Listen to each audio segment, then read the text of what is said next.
আসসালামু আলাইকুম।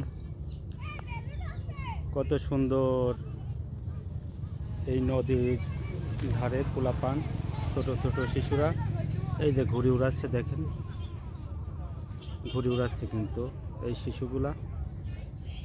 অসম্ভব সুন্দর একটা পরিবেশ। এটা কিন্তু ঠিক লালন উদ্যানের সামনেই এই নদীটা। দেখেন কত সুন্দর পরিবেশ। ওইটাই নদী এখন কিন্তু শুকাই গিয়েছে। আমরা এখন ঢুকবো লালন উদ্যানের দিকে, দেখি লালন উদ্যানে কি আছে।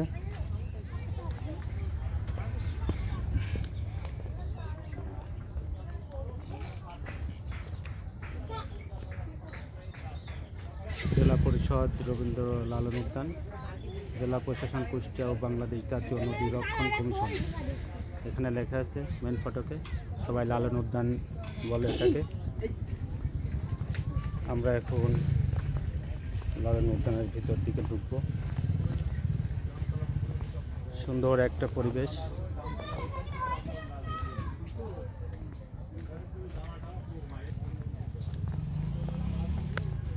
চারিদিকে ঘুরে ঘুরে দেখাই।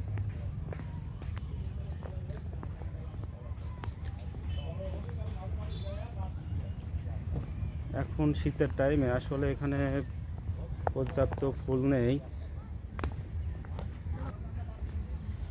এখন হালকা কিছু ফুল গাছ আছে, এই যে ফুল দেখতে পাচ্ছেন।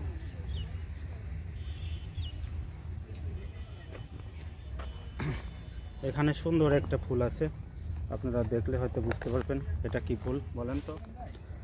যাই হোক, কিছু সময় এখানে এই লালন উদ্যানে কাটালাম। আসলে সময়টা বেশ ভালোই কাটলো। অবশ্য আমাদের এখানে আজকে কাজ ছিল, কাজের উদ্দেশ্যেই মূলত এখানে আসা। এই ফুল গাছটার নাম আমি বলতে পারি না, তার মানে আমি জানি না।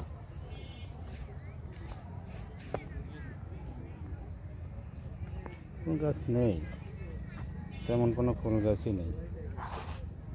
লালন উদ্যানটা আসলেও অসম্ভব সুন্দর একটা জায়গা, অনেক স্পেস। এখানে অনেক মানুষ ঘোরাঘুরি করতে পারবে নিরিবিলি।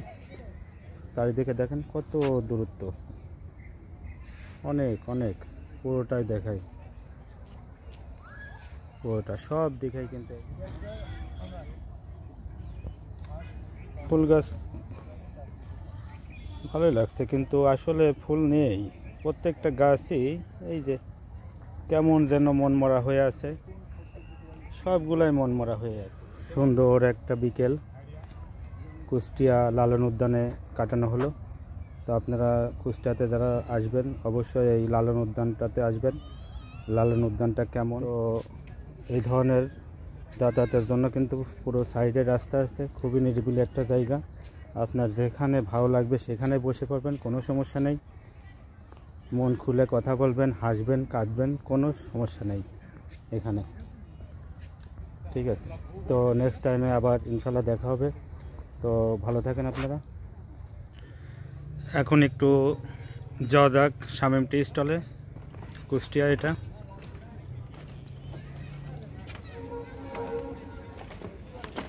ঠিক লালন উদ্যানের পাশেই।